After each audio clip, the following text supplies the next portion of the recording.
Uliza swali, uliza. Asante, mimi nataka kuuliza. Je, ni sahihi siku ya Pasaka kwenda kupalilia makaburi ya wapendwa wetu?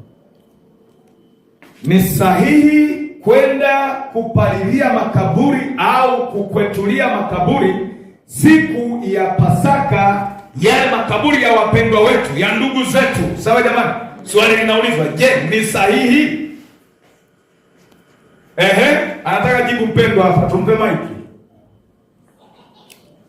Ni swali ni jibu? Sio sahihi. Sio sahihi. Kwa sisi tuliomwamini Mungu na tunaojua kweli ya Mungu, makaburi haistahili tuende kuyakwetulia. Kama una upendo na ndugu yako, kakwetulie, ambayo si tofauti na siku ya Pasaka. Sio kweli. Jibu la mama linasema sio kweli, ila kama una upendo na marehemu wako, basi unaweza kukwetulia mara baada ya hilo kaburi limechafuka, unaenda kuifanyia usafi. Sawa jamani? Mwingine unasemaje? Na nikwambie jambo jingine nikuongezee. Jibu la mama limeshiba. Makaburi sio kosa kukwetulia, ni kosa kuyapa msimamo wa kiimani. Pale ndio changamoto inaingia. Kuyapa msimamo wa nini? Kama ni usafi wa eneo la ndugu yako ulipomzika, basi muda wowote unapoona pamechafuka, kakwetulie. Kwa nini usubiri Jumamosi iliyo katikati ya siku ya kuzikwa na siku ya kufufuka kwa Bwana Yesu? Kwa nini ukakwetulie? Ile ni ibada ya wafu. Kinachoumiza makanisa mengi wana imani hiyo. Mwaka mzima hajakwetulia, halafu inapofika Pasaka anaenda kukwetulia. Ile ni ibada ya wafu, ibada mbaya, chafu mbele za Mungu. Haleluya. Ni ibada mbaya, chafu mbele za Mungu, na mara nyingi inaongozwa na wale ombaomba wanaotaka kusibisha kitambi. Watu si walete hela. Hawaambii watu kweli ya Mungu, na ndio maana wanawafundisha na watu kwamba Pasaka ni ya kukwetulia makaburi. Na yeye na mchungaji na yeye na lijembe yuko kukwetua kaburi la marehemu pale. Unafanya nini? Hizo ni ibada za wafu. Nasikia? Ni sambamba na ya kumimina makaburi. Kumimina kaburi sio kosa. Kosa ni pale mtu anakusanya familia nzima na waleta pale waje kushiriki kumimina kaburi. Hili ni kaburi la babu yetu, tunamimina wote jamani, ukoo mzima. Mara balozi wanatangaziwa twende kumimina. Kwani kuna nini? Ile inabadilishwa, ni ibada.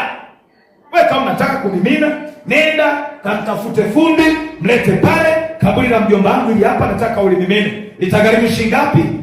Linatakiwa tofali ngapi? Msumenti, mchanga. Haya, endelea. Mwachie fundi aendelee na kazi kama unavyomkabidhi nyumba. Amen. Nyumba anajenga milioni 20 peke yake. Kaburi la 500 anakusanya kijiji kizima. Why? Kuna sanamu iko pale inasujudiwa. Kwa hiyo, kwa mujibu wa muuliza swali, kifupi tuseme ni makosa kufanya hivi. Swali lingine. Uliza. Swali la pili. Je, ni sahihi kutokula nyama siku ya Pasaka, siku ya Ijumaa Kuu? Kati ya siku za kula nyama ni siku za Pasaka. Sawa? Kati ya siku za kula nini? Nyama. Ni siku za nini? Pasaka. Zinatukumbusha siku ya Pasaka, kabla hawajakombolewa walikula nyama kwanza. Nanielewa? Kitabu cha Kutoka sura ile ya 12, maelekezo yako wazi.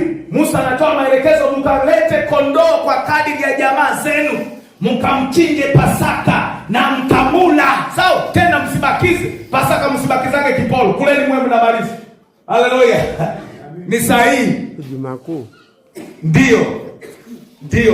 Ijumaa Kuu unakula nyama vizuri na unajiachia, unakula nyama. Watu waliingiza imani kwamba itaonekana unamula Yesu. Nasikia?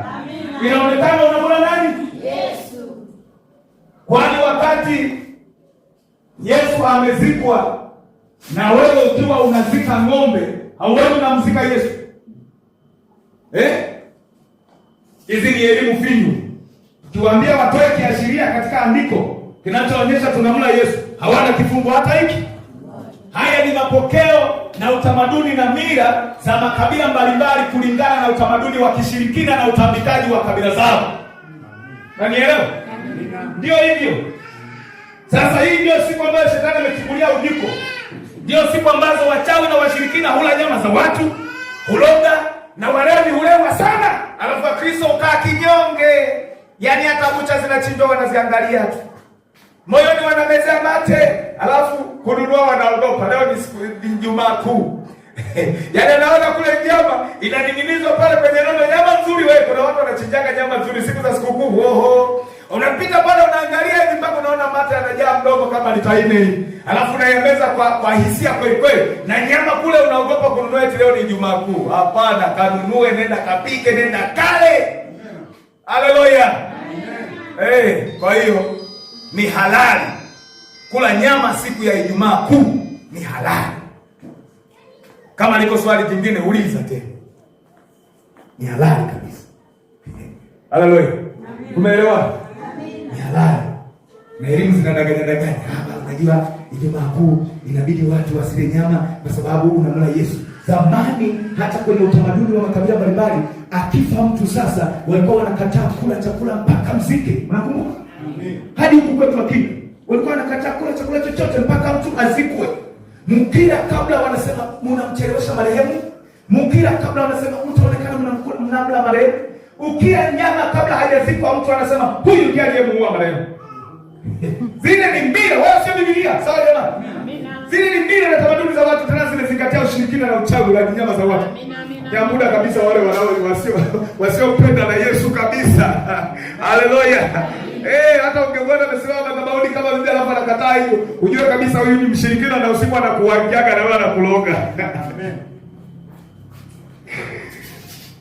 Mambo mengine bwana. Swali lingine lipo?